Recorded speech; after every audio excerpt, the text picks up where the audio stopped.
에스겔서. 에스겔은 바벨론의 1차 공격 당시 예루살렘에 살던 제사장이었습니다. 바벨론은 도시를 전멸시키지는 않지만 1차로 이스라엘 사람들을 포로로 잡아가 버리는데 에스겔도 그중 한 명이었습니다. 이 책은 그로부터 5년 후 에스겔이 유대인 난민촌 근처에 있는 관계수로 뚝 위에 앉아있는 장면으로 시작됩니다. 때는 그의 30살 생일인 것으로 보이고 원래 그는 그 해에 예루살렘에서 제사장으로 임명될 예정이었죠. 그때 갑자기 에스겔은 이런 환상을 봅니다. 폭풍과 큰 구름이 다가오는데 구름 속에는 날개를 뻗어 서로 접하고 있는 4개의 기이한 생물이 있습니다. 이들은 각기 4개의 얼굴을 가졌고 곁에는 바퀴가 하나씩 총 4개 있었습니다. 그리고 나서 에스겔은 이 생물들의 날개가 눈부신 단상을 받치고 있고 그 위에 보좌가 있는 모습을 보는데 그 보좌 위에는 불처럼 사방으로 빛나는 사람처럼 생긴 형상이 앉아 있었습니다. 그 순간 에스겔은 자신이 무엇을 보고 있는지 깨닫고 이렇게 외칩니다. 이것은 주님의 영광의 형상이 모양이며 하늘 보좌의 전차를 타고 계신 하나님이시다. 여기서 영광이란 단어는 히브리어로 카보드인데 무거운 또는 중요한이라는 뜻인데 성경의 저자들은 하나님이 직접 나타나실 때 그분의 형상과 특별한 의미가 있는 현현을 묘사하기 위해 이 단어를 사용하죠. 에스겔의 환상 속 모습들은 출애굽기에서 시내 산에 나타나셨던 하나님의 모습과 매우 비슷하고 또 언약궤를 덮으셨던 하나님의 임재를 묘사한 것과도 매우 비슷합니다. 사실 이게 에스겔이 본 환상에서 가장 충격적인 것이었습니다. 그런데 하나님의 영광이 왜 바벨론에 임하신 걸까요? 원래대로라면 예루살렘 성전 안 언약궤 위에 계셔야 할 텐데 말이죠. 그래서 이 책의 첫 부분은 이 질문에 대한 고찰로 시작합니다. 더불어 에스겔은 이스라엘의 반역을 비난하기 시작하죠. 보좌에 앉으신 하나님이 에스겔에게 말씀하십니다. 그리고 그를 선지자로 임명하십니다. 에스겔은 이스라엘이 하나님과의 언약을 어떻게 깨트렸는지 다양한 방법으로 고발하게 될 것입니다. 이스라엘은 다른 이방신들에게 충성을 바치고 우상을 숭배했는데 이로 인해 이스라엘의 사회적 불의와 폭력이 만연하게 됩니다. 바로 그 결과 하나님은 에스겔을 세워서 백성들에게 경고하라고 하시는데요. 에스겔이 포로로 잡혀간 바벨론의 1차 침공 외에도 또 다른 공격이 뒤따를 것이며 예루살렘 도시와 성전의 파괴도 임박했다고 말이죠. 그래서 에스겔은 말뿐 아니라 다양한 방법으로 메시지를 전했습니다. 그는 시각적 연출을 하기도 했는데요. 예를 들어 길거리 공연 형식으로 대중 앞에서 정말 기상천외한 행동을 하기 시작했는데 이는 그의 예언적 메시지에 대한 비유 같은 것이었죠. 그는 작은 예루살렘 모형을 짓고 난 뒤 그게 공격을 당하는 것처럼 보이게 만들거나 머리카락과 수염을 완전히 밀고 난 뒤 그걸 칼로 내려치거나 가장 극단적인 행동으로서 대속죄일에 자신이 이스라엘의 죄를 짊어지는 연기를 했습니다. 또한 그는 1년 동안 한쪽으로 누워 쇠똥으로 불을 피우고 음식을 구워 먹었는데 이는 예루살렘이 포위당하는 동안 사람들이 먹게 될 더러운 음식에 대한 신호였죠. 그러나 그 중에서도 가장 낙심되는 나쁜 소식은 하나님께서 에스겔에게 말씀하시길 아무도 그의 말을 듣지 않을 거라는 것이었습니다. 이스라엘은 반역적이고 굳은 마음 때문에 에스겔을 거부할 겁니다. 이는 광야에서의 반역 이후 모세가 이스라엘 백성에 대해 묘사하길 언젠가 포로가 될 것이라고 한 예언을 상기시키는데요.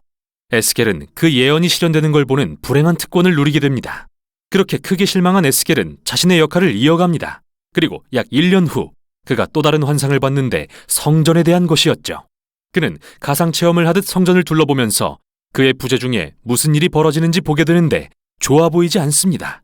그는 성전 앞 바깥들에서 이 커다란 우상 신상을 봅니다. 그리고 나서 이스라엘의 장로들이 이방신들에게 성전 안팎에서 제사 드리는 것을 본 뒤 이스라엘의 여인들이 담무스라는 이름의 바벨론 신을 숭배하고 있는 모습을 봅니다. 그리고 이 환상은 하나님의 영광스러운 보좌가 성전 위로 떠오른 뒤 동쪽 바벨론 쪽을 향해 떠나는 것으로 끝이 납니다. 이제 11장에서는 하나님의 영광이 왜 그리고 어떻게 바벨론에 있는 에스겔에게 임하셨는지 볼 것인데요. 이스라엘의 우상 숭배와 언약 위반이 너무도 노골적이고 역겨워지자 하나님은 자신의 성전을 떠나셨습니다. 그들은 하나님을 내쫓았으며 하나님은 이스라엘이 멸망에 처하게 하십니다. 하지만 하나님은 자기 백성을 버리시는 게 아니라 오히려 그들과 함께 포로가 되십니다. 11장의 환상 끝에서 하나님은 이스라엘의 남은 자들을 그 땅으로 돌아가게 하실 거라고 약속하십니다. 그리고 그들의 돌과 같은 굳은 마음을 제거하고 살과 같은 부드러운 마음으로 바꾸어 주시겠다고 하십니다. 그래서 마침내 하나님을 진심으로 사랑하고 따르게 될 수 있도록 말이죠. 희미한 소망의 빛과 같은 이 예언은 임박한 파멸의 현실 속으로 빠르게 가라앉고 맙니다. 그러나 11장은 이 책의 핵심적인 전환점으로서 나머지 부분이 어떻게 구성됐는지 이해하는 데 도움이 됩니다. 다음 세 부분은 모두 하나님의 심판에 대한 공표인데요. 첫째는 이스라엘, 다음은 주변 나라들, 그리고 예루살렘에 관한 것입니다. 그러나 그 후에는 11장의 소망적인 결론이 또 다른 세 부분으로 나뉘어 전개되는데요. 먼저는 이스라엘, 다음은 주변 나라들, 그리고 온 창조세계에 대한 소망에 대해서죠. 12장에서 24장은 이스라엘에 임할 하나님의 심판에 초점을 두는데요. 이 부분은 다양하게 구성된 시와 수필의 모음집입니다. 여기서 에스겔은 그가 즐겨 쓰는 비유와 우화를 보여줍니다.